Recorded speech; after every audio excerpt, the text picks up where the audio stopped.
Modi. Langsung ada.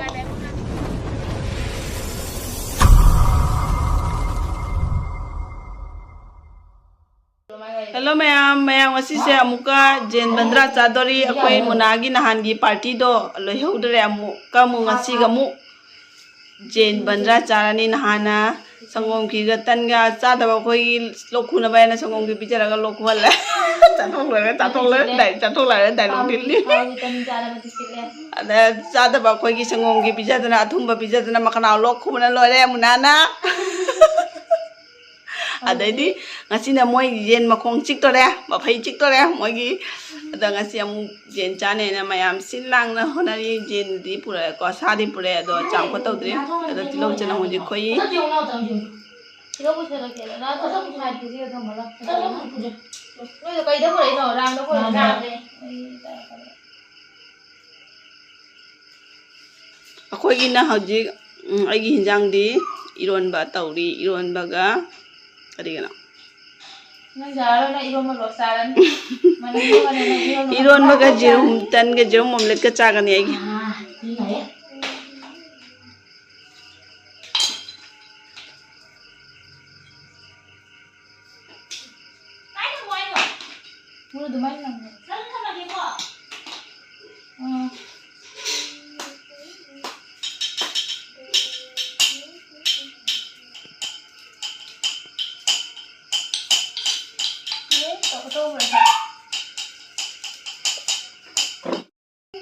मैं आई चाबा यावदसु मोगी दाबी मी न दरी न से लोइररो या न निदांग से थिन दारे हजु पौ थोंबा थाको तखत्रि पुंग्या दारमनि तरे मखाई पुंग नि पांदा सले हजु पौ थोंबा थाको खना दि असि सिनसिदि मुना दागा बिना मुइ दबने बा बिलो तनंग पोसिन जे लोरे दि सुबो खपा रेडी दा थमरि थोंबरि गु कुइ दबने बा तदुना इसु जक्सन बिदि मे मतेंग पांगे कुइ पिक पसे फोपा तलि लो बना न आलू को लगे बियो से आलू को लगे कैसे बताओ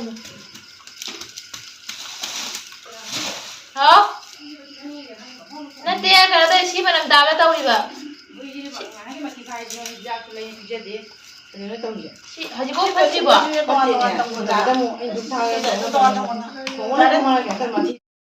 ये हम ते सुगो बा खोल के मखोन रस तनी मन मत मान दे हो लगे मोय है मसी के ने ngani के जे के नो तनी पुन जा ना सा से पारो ना पारो की सा चिन के जी तरा ने आए अदे की तो मगी गत्ती तिलो जन कोई ngai da loi do ya ai ta mam da lag do ya rai tuni ngali ni jong ni mai din ko ngai ro sa di se ki ai ki ba ta ni ko ngai da wa ka ana tu mo ra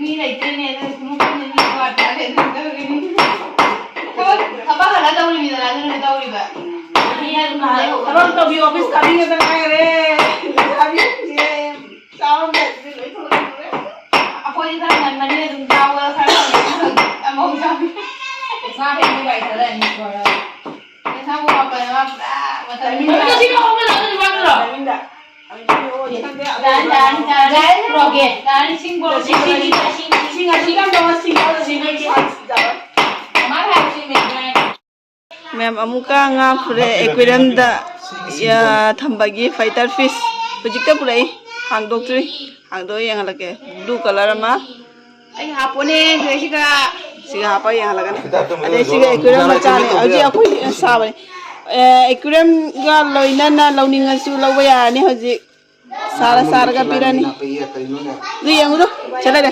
fighter fish blue color sina green color अब जी अमा खट्टी लग तो करे nga do blue color ni sa pro ye ne wow kari ku ta janga re pura ba ye u me pura blue ni pura blue color fighter fish nas ke maming na fighter fish ada siga am ka pura am ga ma thada sina kai color si kai color se golden color oh si blue ga golden ga jana boy man ko dai no nga du bai da nga ra kap ta ulta kap le ma ye golden color ni ma sa ya u da ama na kara sina green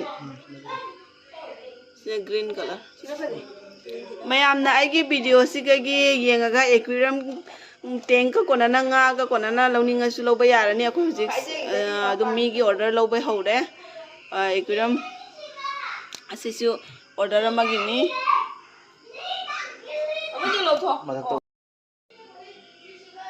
ꯑꯁꯤꯒꯤ ꯌꯥꯝ ꯑꯆꯧꯕ ꯅꯠꯇꯦ ꯁꯤꯒꯩꯁꯨ ꯑꯗꯨꯝ ꯄꯤꯛꯅ ꯁꯥꯕ ꯌꯥꯏ ꯑꯁꯤꯁꯤꯅ ꯑꯗꯨꯝ ꯆꯥꯡ ꯑꯃꯗꯤ ꯁꯥꯔꯦ ꯑꯁꯤꯒꯨꯝꯕ ꯐꯥꯏꯇꯔ ꯐꯤꯁꯁꯦ ꯑꯣꯏꯔꯒꯅ ꯌꯥꯝ ꯆꯥꯎꯗꯁꯨ ꯌꯥꯏ ꯁꯤꯒꯨꯝꯕ ꯉꯥꯁꯦ ꯑꯣꯏꯔꯒꯅ ꯌꯥꯝ ꯆꯥꯎꯕ ꯇꯦꯡ ꯑꯣꯏꯗ꯭ꯔꯁꯨ ꯀꯥꯏꯗꯦ ꯃꯆꯥ ꯑꯣꯏꯔꯛꯇ ꯇꯧꯕ ꯌꯥꯏ ꯑꯗꯨꯒ ꯑꯁꯤꯒꯤ ꯉꯥꯁꯦ ꯑꯣꯛꯁꯤꯖꯦꯟ ꯌꯥꯎꯗꯁꯨ ꯌꯥꯏ ꯅꯠꯇ꯭ꯔꯣ ꯑꯁꯤꯒꯤ ꯉꯥꯁꯦ ꯑꯣꯏꯔꯒꯅ ꯃꯌꯥꯝꯅ ꯑꯣꯛꯁꯤꯖꯦꯟ ꯑꯩꯈꯣꯏꯅ ꯑꯣꯛꯁꯤꯖꯦꯟ ꯄꯥꯜꯂꯤꯁꯦ ꯒꯣꯜ ꯐꯤꯁꯀꯨꯝꯕ ꯑꯗꯩꯗꯤ ꯒꯞꯄꯤꯒꯨꯝꯕ ꯃꯣꯂꯤꯒꯨꯝꯕ ꯉꯥꯁꯦ ꯑꯣꯏꯔꯒꯗꯤ ꯀꯩꯅꯣ ꯌꯥꯎꯗꯕ ꯌꯥꯗꯕ ꯑꯣꯛꯁꯤꯖꯦꯟ ꯑꯗꯣ ꯑꯁꯤꯒꯨꯝꯕ ꯐꯥꯏꯇꯔ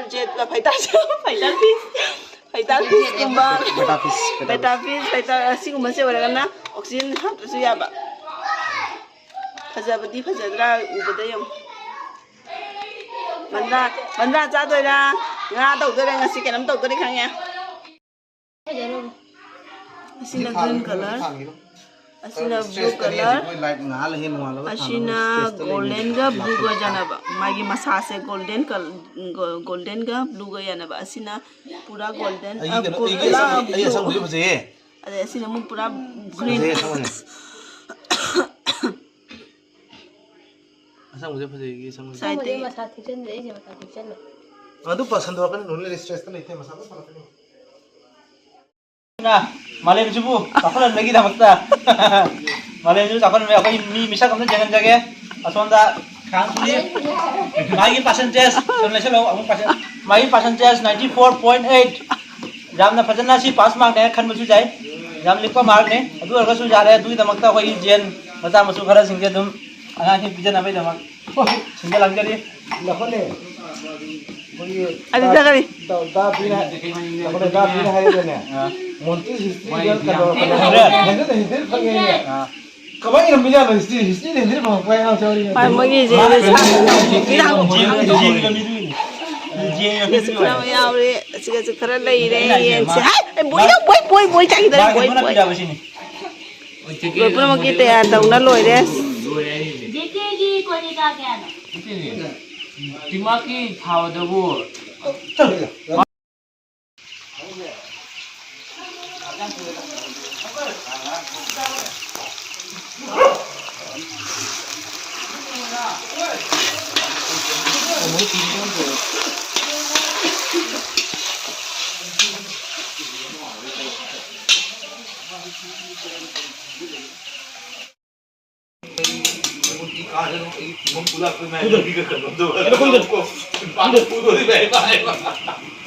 चंद्रा जाती सी तो कुछ ना चलो ने मेन मासेस बाल के नहीं मगर लो जाओ ओए दुगो दि सिंगल प्रो सीजे सिंगे दम रोदे सिंग लाइते ने सिंग ना दम थोंगा सिंग जो होरादे ओ मुन्ना नुबो नुं कुमार मनु नगांगा सागा ले जरो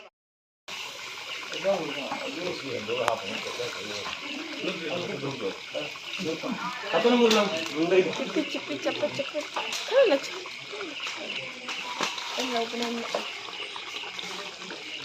नहीं याद है नहीं जात रे नहीं जात रे का सी मई सी त खाऊ जो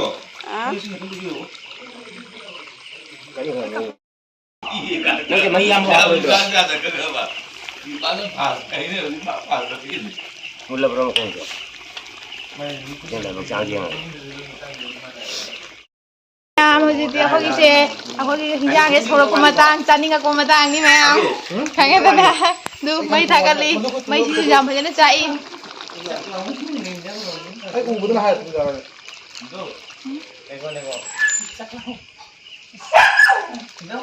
फोटो वीडियो का प्राय उ चाकला हमने लॉय दा रोंग से माई थमदि हाउदै मैं दिन चलो एनो दिमा में दिन चलो ओ हजी मही हां पहली खत्म था पुदम तो पियो चुप तो ए चलो तुम ये मैं तो साधारण तो तुम दुकान है तुम दुकान से अच्छा असे मत तंग रो बोल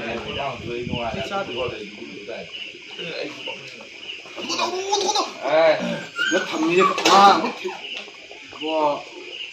ไม่กันเลย นี่ไม่รู้สินะ โอ้ลูกเนี่ยก็ตัวเรามีนะลูกก็ตัวใครจะมีด้วยไม่ไม่จะเลยตัวเจ้าปุ๊บ 또 그거는 다음에 눈 감자가ปุ๊บ 나는 그거는 다음에 눈 감자 좀 tum 그럼 자 그런 걸로.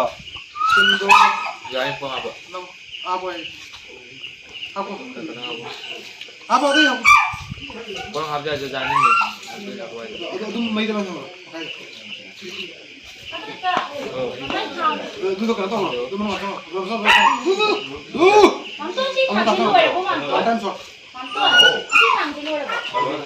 mấy cái nào rồi tụi không đâu 그것이 필요한 거. 줘.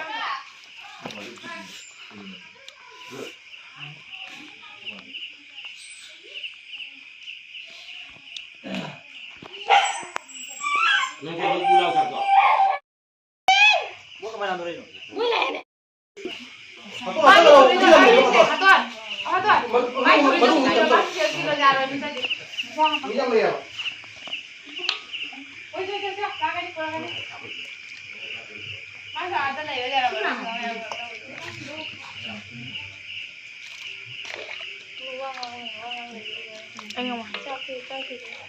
그놈들이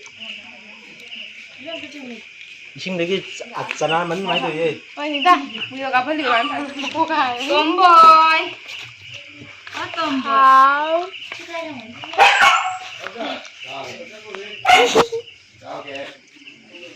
Trang khẩu răng tàu vậy đấy mẹ em.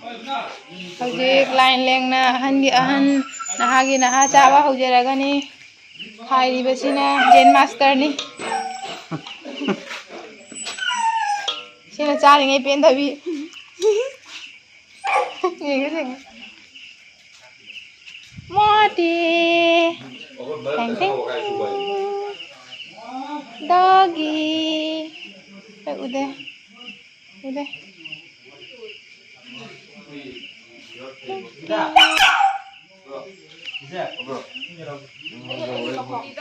Gimana celok? Chelo vậy rồi. Chém muốn chém bao nhiêu? Chém bao nhiêu lại đừng có suy là giờ đó. Mấy thằng nó thầm gì à? Sao đi? 누구 잠깐만 돼 가서 좀 잘해라 비라간이 되나 누구 방원 놀라야도 나한테 진짜 방원 일단은 celok. Thời gian đang xin đến rồi chào đây YouTube tập. Trên này tôi thấy cái bọc hông. Đây là mọi cái này. Nó xin lại mình ai dần tới. Sao nó hay quá? Hả? À đây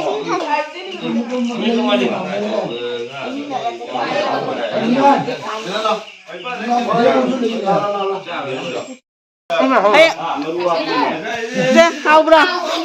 아니 하고 후방 다시 돌아. 나 이마 밥 먹어. 이마? Thế là hôm đó thằng ngang cái gì nhá. 누가 사야 불러니?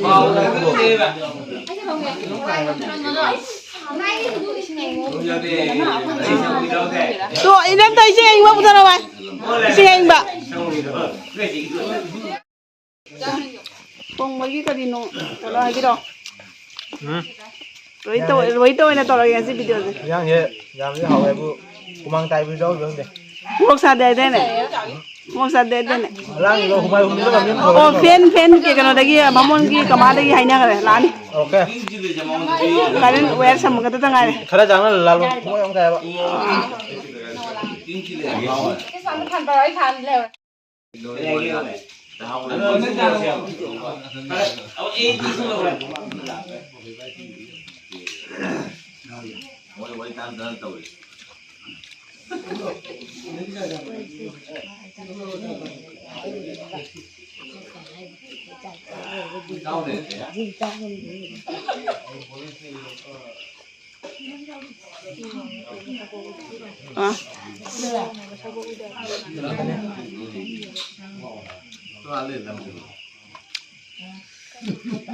Kailan kita deh, mau ngomong tengah. 팬도 또 장로 오래 거든 왜 말이 됐어 저 왕엄들 삼엄들 내가 너도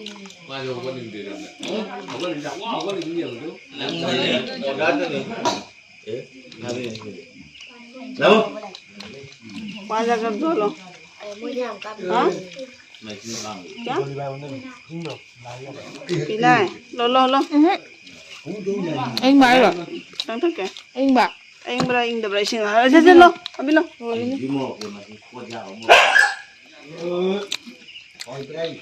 Ai phân ra đây.